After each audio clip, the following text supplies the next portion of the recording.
Hi. So today we want to continue our journey through the cybernetic world uh, with robotics. Okay, and from last time we do some simulation on Wokwi on the truly manipulators, and it gives some good results. So I want to continue from that as a review. Okay, so I'm trying to do the Turing manipulator like this. Okay, and uh, right now I have the simulation on this. Okay, I use the LD ring as a motor movement. Okay, and I can see how the control works. I have three basic control. Uh, Maybe not so basic, so non-linear control. Okay, PD with gravity and invert dynamic and adaptive control. Okay, so we talk about this from last from last video, right? So now I extend this controller to have some IoT capability. Okay, so I add some IoT code that I used before to connect to NETPIE. Okay, I use NETPIE broker, and I use MQTT to send data from the joint variables. All right, so I want to simulate this robot, this 2D robot in Jupyter Notebook. Okay, so let's see how we can do that. First of all, I want to create some plot like to make this link move. Okay, I have found some good work. Okay, from this uh, Stack Overflow. Okay, somebody write a nice class to rotate the rectangle at some specified angle. Okay, and I use this class in my work, and it works very well. So I want to credit to this person. All right. Okay. And let's talk about IoT first. IoT doesn't have much to discuss. I have the code to connect to Wi-Fi. Okay, and I use MQTT robust.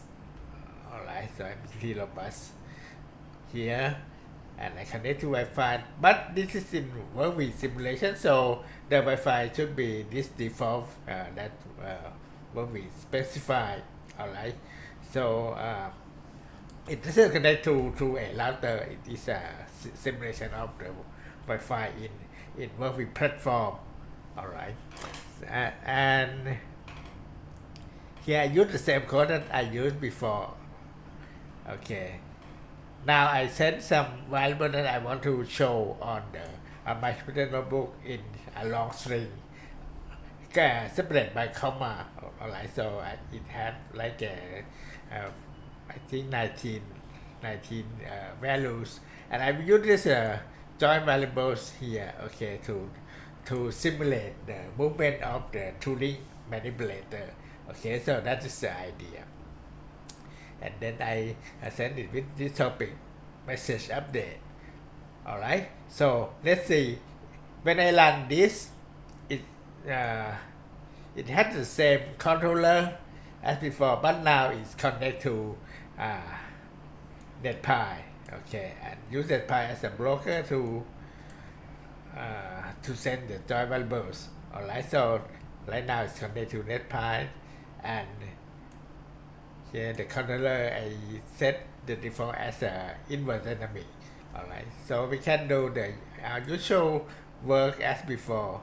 I can change my reference angles. Okay, and see the tracking of that. Alright, so the controller stay the same. Now here is the code in Jupyter Notebook.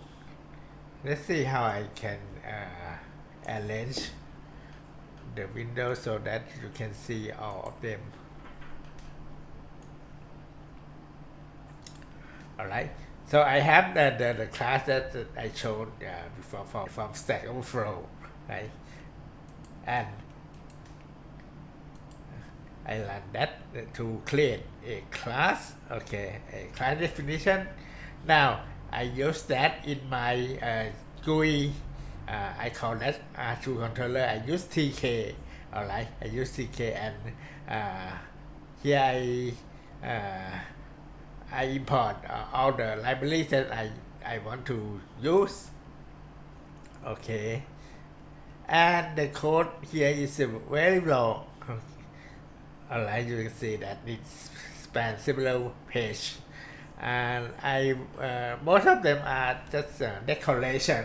Okay, I want to place some control radio button, some button, or I want to display join variable at some specific value. Okay, so most of them are just decoration. Okay, and I use PAHO MQTT to connect it to NETPIE. Okay, right, and then I use the join variable from here, okay, from Wokwi, and display. So let's run it. Okay, it's very long. I don't want to bother you too much time. Right. So you can see that now I have my tooling manipulator right here, and well, it is quite big for the screen. So let me adjust that. Okay, so maybe I reduce the figure size here a little bit. Let's say 8.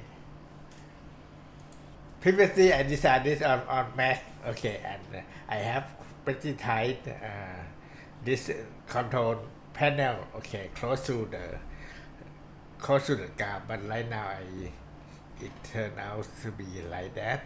So my quick solution is I reduce the font, and now it's become smaller, but I just want you to see the movement of this tooling robot. Okay, so we can see that I can change the angle right here, okay, and do some forward kinematic, so that you can see the configuration of robot change. Okay,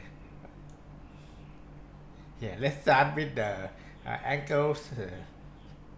Both joint alone become 0, so the arm should extend. Okay, should extend straight to the right, like this. Okay, right now I haven't used this target yet. All right, so I just see that it works okay or not. All right, so I can see that my forward kinematic work quite well. I have some control here. Okay, I can know the trajectory, okay, of the tip of the robot. Okay, right. So you can see the trajectory of the tip while it travels. Okay, and I can show the workspace. The workspace of this robot is a circle. I have the link length both equal to 1. Okay, 1 unit. So this circle with radius 2, right? So this workspace. Robot cannot travel outside of this circle. Okay, and I can show history. Show history means that I can I don't delete the previous part. Okay, so we can see that the movement of the robot. Okay, as it travels along the trajectory. All right.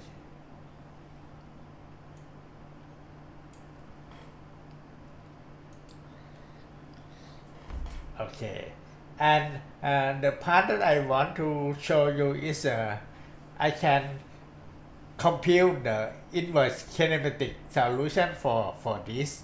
Okay, in several way. Okay, the inverse kinematic solution has t case, right? Basically t case for this robot. For example, let's clear that. So first thing is, if it is at the edge of the workspace, it should have only one solution, right? So suppose I click here. Alright, I have only one solution for this. Okay, the robot should extend as a set line to this one. Okay, and if I want it to move outside of this workspace, it should have no solution. So the computation should know this. Okay, and see that there's no solution. Okay, and for the point inside the workspace, I have basically two solutions, like just like the elbow up and elbow down. Okay, we will see about that. First of all, if I want to try this, I have to cancel the set point from the VR first. Okay, so I can set command VR command equal to 0. This means that I don't want to command this from the variable resistor anymore. Otherwise, it has some conflict with this. Alright, so here the command is sent to this Wokwi platform. Alright, so I want to try first. I try 1S. Okay, S means step. Okay, so if I want the robot to step to this, it means that I have this XY coordinate, right? This is the target, and then I do the inverse kinematic to get the joint angle for this robot joint. Okay, in one solution, and the solution is right here. So the robot should move to this angle. Okay, so if I click move, the robot should move to that. You can see that the design of the target angle is sent to the command, and this command robot to move to this the first joint angle is minus 28 degrees, and the second is minus 85 degrees. Alright, so I can see that my robot moved to the design position. Okay, this is one solution, and you can guess that the second solution should go that way, like elbow up, right? So I can try that by change the solution type to S, and then I click at the same point. But now it is compute differently. Alright, and then if I click move, at the end the robot should move to the same point, but the configuration should change, right? And you can see that it should go straight first, and then rotate to the design target position. Okay. In the track mode, this tracking is I use the cubic polynomial or quintic polynomial to create a trajectory, a smooth trajectory.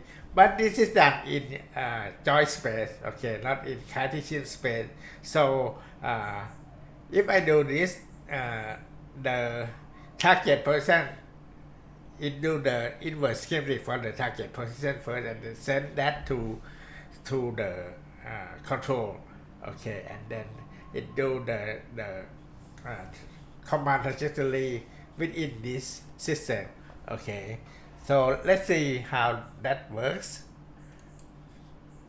Suppose I want to move from this point to some other point, let's say this one. Okay, and maybe I want to show the past, the previous part. Okay, so we can see the robot move as it travel from here to this point. Okay, you can see now the command is track instead of R means step. Okay, track means that I use this target angles and then I generate the trajectory, okay, in joint space. Alright, and now the robot. Okay, for this solution, it move from this configuration to this one. Alright.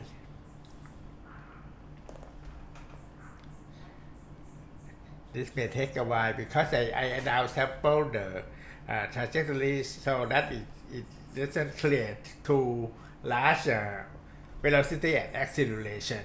Okay, so that it travels smoother. But you can see that it is smooth in the joint space. Okay, but there's no guarantee that it moves in the shortest path or in the close to set line, but it's moving in a circle like this. Okay, toward this point.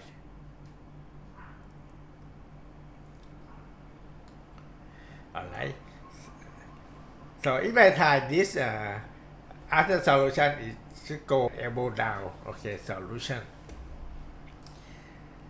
Okay, the last one I want to show is if I change my controller. Maybe I clear this first, clear history. Let's say now I want to try adaptive control, okay, and see how is the format of adaptive control. Adaptive control is it's used when we don't know the dynamic of the real plant, like we want to estimate it. Okay, so the performance should be somewhat worse than inverse dynamic because here inverse dynamic I assume that I know the model of the robot quite well. Okay, I have a good model for the robot. Okay, if the model is bad, the inverse dynamic should perform poorly. Okay, but for adaptive control, I don't know the robot parameter. I just know the form. Okay, know the form of the equation. Then I want to estimate the parameter. You can see that it swings quite a bit, right? It doesn't settle to the set point. But let's say if I want to try to move this thing to some point here, maybe. Okay. Let's see. Maybe I just down the path. Okay. Because I want the tracking to be quite slow so that it can work okay. If I do the trajectory too fast trajectory using too high velocity and acceleration, the performance is quite worse. Okay, sometimes it goes wild. Okay, but for this one it seems to track quite okay. Alright, but you see that the performance is somewhat worse than inverse dynamic. Okay, because I assume that inverse dynamic I have some good model. Okay, we see at the when it reaches the target, it overshoots quite a bit.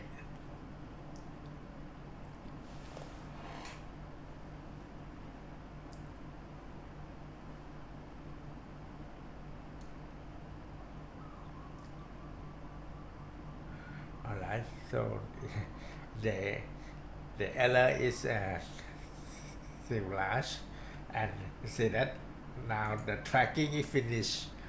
Okay, so I think that's pretty much that I have so far. I need to learn about this a little more to improve it. Okay, so what happened when we don't have any control? Okay, so I open the loop. Okay, I click on open loop. Okay, now the command send feedback equals 0. That means that there is no control, and you should see this it cannot maintain this position anymore, right? So the manipulator fall down because of the gravity, and for the robot maybe it stop at the vertical position, but for this simulation it can swing, okay, maybe because of the gravity and the inertia and weight of the link, okay. Now it looks like it's falling down like this, but it can go wide like this. Okay, so that is for fun. Alright, so I think that's all for this video.